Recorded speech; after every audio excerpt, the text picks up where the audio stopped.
नमस्कार दोस्तों, महाकाल ज्ञान केंद्र में आप सभी का स्वागत है।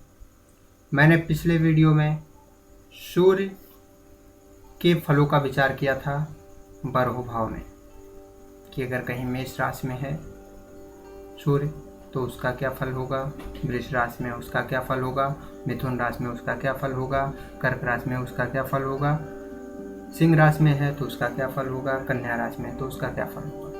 इसी प्रकार आज हम चंद्रमा के फलों का विचार करेंगे कि वृष राशि में है तो उसका क्या फल होगा, कुंभ राशि में है तो उसका क्या फल होगा। सबसे पहले इसी क्रम में मैं गणेश जी का ध्यान करूंगा, आप सभी भी गणेश जी का ध्यान करें। वक्रतुंड महाकायः सूर्यकोटिः समप्रभा निर्विघ्नं कुरु मे देव सर्वकार्येषु सर्वदा। बोलिए श्री गणेश जी भगवान की जय। यहाँ पे यह हमने इंडिकेट कर दिया है। अब आपको अपना लग्न चार्ट ओपन करना है, तत्पश्चात चंद्रमा के फलों का विचार करना है। सबसे पहले हम आपको फिर से बता रहे हैं, ये 1 नंबर मीन्स फर्स्ट भाव है। कोई भी नंबर लिखा हो सकता है, लेकिन ये पहला भाव है। स्थान फिक्स होता है। पहला स्थान ये है, चौथा स्थान ये है, मीन्स दूसरा स्थान ये हो गया और तीसरा स्थान ये हो गया और चौथा स्थान ये है, 5वां स्थान ये हो गया और इधर 6 स्थान ये है, 7वां स्थान ये हो गया, 8वां स्थान ये हो गया, 9वां स्थान ये हो गया, 10वां स्थान ये दिया हुआ है, 11वां स्थान ये हुआ और 12वां स्थान ये हुआ, 12वां स्थान इधर हो गया। तो हम इसी के बाद में बात करेंगे कि 12हों भाव में, स्थान या भाव एक ही चीज है। 12हों भाव में चंद्रमा अगर स्थित है तो उसके साथ, या चंद्रमा अगर 12हों भाव में कहीं भी स्थित है तो उसका फल क्या होगा, चलिए जानते हैं। अब मैं यहाँ पे बात कर रहा हूँ मेष राशि की।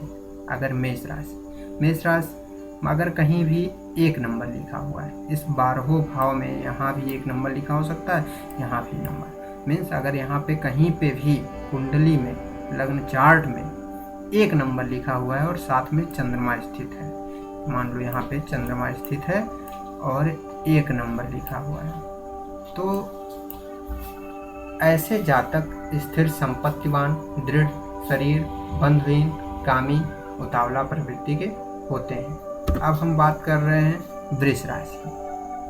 अगर कुंडली में कहीं भी 2 नंबर लिखा हुआ है, मान लो 2 नंबर यहाँ पे लिखा हुआ और साथ में चंद्रमा स्थित है, कहीं भी लिखा हो सकता है, 2 नंबर यहाँ पे भी लिखा हो सकता है, तो यहाँ पे पहले भाव में 2 नंबर लिखा हो सकता है और साथ में चंद्रमा है, तो ऐसे जातक प्रसन्न रहने वाला, कामी दानी, कन्या संततिवान, सुंदर शांत स्वभाव वाला होता है। अब मैं बात कर रहा हूँ मिथुन राशि की। मिथुन राशि मीन्स कहीं भी इस 12हों भाव में, पहले भाव, चौथे भाव, 7वें भाव, 10वें भाव, 5वें भाव, कहीं भी किसी भी घर में अगर चंद्रमा लिखा हुआ है और वहाँ पे 3 नंबर लिखा हुआ है, मान लो 3 नंबर लिखा है और साथ में चंद्रमा स्थित है, तो ऐसे जातक कुशल, मर्मज्ञ, विद्वान, नेत्र चिकित्सक होते हैं। अब मैं बात कर रहा हूँ कर्क राशि कि कर्क राशि में चंद्रमा का क्या फल होगा। तो इस 12हों भाव में कुंडली में आपको अपनी कुंडली में देखना है कि 4 नंबर कहाँ लिखा हुआ है और 4 नंबर के साथ देखना है कि चंद्रमा स्थित है कि नहीं, और चंद्रमा स्थित है, मान लो 4 नंबर यहाँ पे लिखा हुआ है और साथ में चंद्रमा लिखा हुआ है 4, तो हम समझ जाएंगे कि चंद्रमा स्थित है। तो ऐसे जातक संततिवान, श्रेष्ठ बुद्धि वाला, संपत्तिवान, कामी, कृतज्ञ, ज्योतिषी होता है, उसके अंदर ज्योतिषी के भी को पाए जाते हैं। अब मैं बात करता हूँ 5 नंबर कि सिंह राशि में है चंद्रमा तो उसका क्या फल होगा। तो सिंह राशि में अगर है, मान लो कहीं भी 5 नंबर लिखा हुआ है, सेम प्रोसेस, 5 नंबर की गिनती देखना है और साथ में चंद्रमा लिखा हुआ है कहीं भी, ये केंद्र में भी लिखा हो सकता है, केंद्र में यहाँ पे भी लिखा हो सकता है, ये हमारे केंद्र के घर हैं 1 4 7 10, तो अगर कहीं भी चंद्रमा लिखा हुआ है और साथ में 5 नंबर की गिनती लिखी हुई है।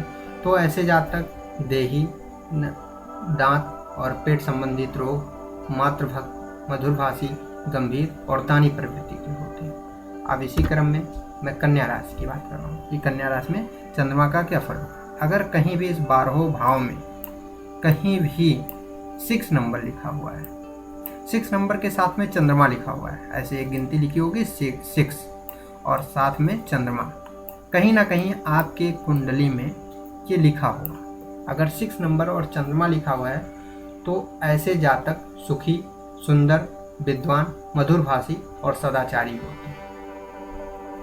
अब मैं बात कर रहा हूँ 7 नंबर तुला राशि। तुला राशि में कहीं भी 7 नंबर लिखा हो कुंडली में, 12वें भाव में कहीं भी 7 नंबर लिखा हो और साथ में चंद्रमा लिखा हो, ये कहीं भी लिखा हो सकता है, एक जगह जरूर लिखा होगा। 7 नंबर यहाँ भी लिखा हो सकता है, कहीं भी कुंडली में एक जगह 7 नंबर जरूर लिखा होगा, चंद्रमा साथ में, कोई जरूरी नहीं 7 के साथ ही चंद्रमा लिखा हो, किसी के 6 के साथ चंद्रमा लिखा हो सकता है, किसी के 7 के साथ। तो मैं यहाँ केवल तुला राशि की बात कर रहा हूँ कि तुला राशि में मीन्स 7 नंबर के साथ आपको देखना है चंद्रमा उपस्थित है।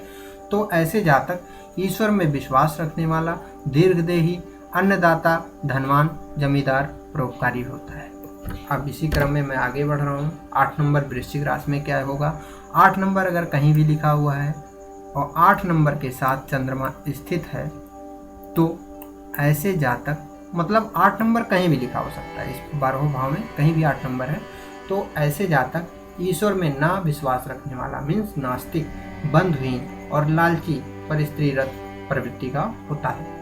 अब मैं बात कर रहा हूँ धनु राशि कि धनु राशि में कहीं भी इंडिकेट मैं दे दिया हूँ 9 नंबर, कहीं भी कुंडली में अगर 9 नंबर लिखा हुआ है और साथ में चंद्रमा लिखा हुआ है, इस 12वें भाव में कहीं भी 9 नंबर, यहाँ भी हो सकता है कहीं भी हो, अगर एक जगह होगा किसी भी घर में 9 नंबर लिखा हुआ साथ में चंद्रमा स्थित है तो ऐसे जातक शिल्पज्ञ, वक्ता, शत्रु विनाशक, सुंदर होते हैं। अच्छा, अब बात कर रहे हैं मकर राशि। मकर राशि के स्वामी मकर राशि के स्वामी शनिदेव हैं, तो उनके साथ चंद्रमा की क्या स्थिति आई जानते हैं। अगर कहीं भी 9 नंबर का गिनती लिखा हुआ है कहीं भी और उसके साथ में चंद्रमा स्थित है तो ऐसे जातक प्रसिद्ध कवि, धार्मिक, संगीतज्ञ, लोभी, क्रोधी होते हैं, शनि का इफेक्ट पड़ेगा। अब मैं बात कर रहा हूँ कुंभ राशि।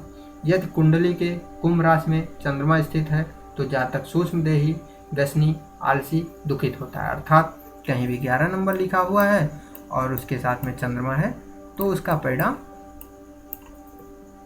सूक्ष्मदेही, व्यसनी, आलसी, दुखित प्रवृत्ति का होता है। अब मैं बात कर रहा हूँ मीन राशि में। यदि कुंडली में कहीं भी मीन राशि में चंद्रमा स्थित है, मान लो यहाँ पे 12 नंबर लिखा हुआ है और साथ में चंद्रमा है, तो ऐसे जातक अतिकामी, सुदेही, प्रसन्नमुख, शिल्पकार, धार्मिक शास्त्रज्ञ होते हैं।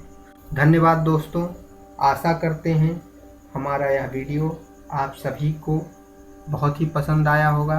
कृपया हमारे चैनल को लाइक एंड सब्सक्राइब करना ना भूलें।